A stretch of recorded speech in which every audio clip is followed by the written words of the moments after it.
या चैत्र नवरात्रे में, शरदीय नवरात्रे में, आषाढ़ी नवरात्रे में, आदिक पौष नवरात्रे में हम शंकर की, हम जगतजननी जगदम्बा की जब स्थापना करते हैं, या हम नूतन घर का प्रवेश करते हैं, या गणेश जी की स्थापना करते हैं, या कोई दुकान को प्रवेश करते हैं, या कोई शुभ कार्य करने के लिए अग्रण्य होते हैं, तो हम कलश की स्थापना क्यों करते हैं? आज शिव महापुराण में शुरुआत में अपन शिव और पार्वती की यही संवाद को लेकर चलते।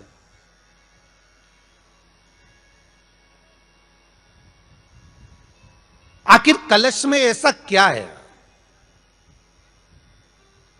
कलश के अंदर आखिर ऐसा क्या विराजमान है कि 33 कोटि देवता उस कलश के अंदर आकर बैठ जाते हैं? महाराज,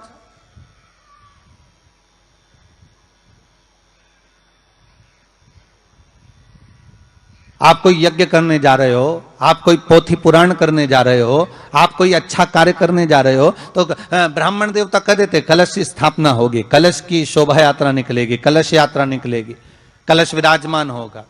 और आज हर की पौड़ी पर, प्रयागराज में, या उज्जैनी में, नासिक में जो बड़े बड़े कुंभ के मेले होते, कुंभ का मतलब भी तो कलश से होता, उसकी महत्वता क्यों है?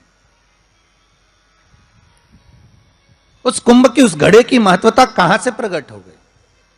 शिव महापुराण की कथा कहती है महाराज, भगवान ओघड़दानी शंकर स्वयं आद्य शक्ति जगदम्बा से कहते हैं कि जगदम्बा तू क्या चाहती है बोल। तो जगतजननी जगदम्बा कहती है कि जहां मैं हूं वहां शंकर है, ये आपने कह दिया, पर जहां शंकर है वहां पार्वती का होना जरूरी है। उसके लिए सिद्ध करने के लिए एक स्थान ऐसा बनाया जाए जहां पर शंकर विराजमान है और शंकर के साथ पार्वती विराजमान है। तो शिव जी ने कहा, पार्वती उसके लिए मैं तुझे एक सुंदर कलश का निर्माण कर देता हूं।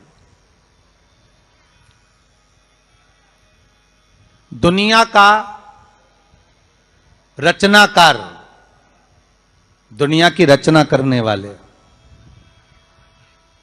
महाराज, संपूर्ण ब्रह्मांड की रचना करने वाले, जिनको भगवान शिव ने स्वयं ब्रह्मदेव से कहा है कि ब्रह्मा जी तुम सृष्टि खंड को आगे बढ़ाइए, सृष्टि की रचना करिए। और आज ही के दिन, यही चैत्रीय प्रतिपदा के दिन, यही इसको कहते हैं नया संवत्सर, नया वर्ष।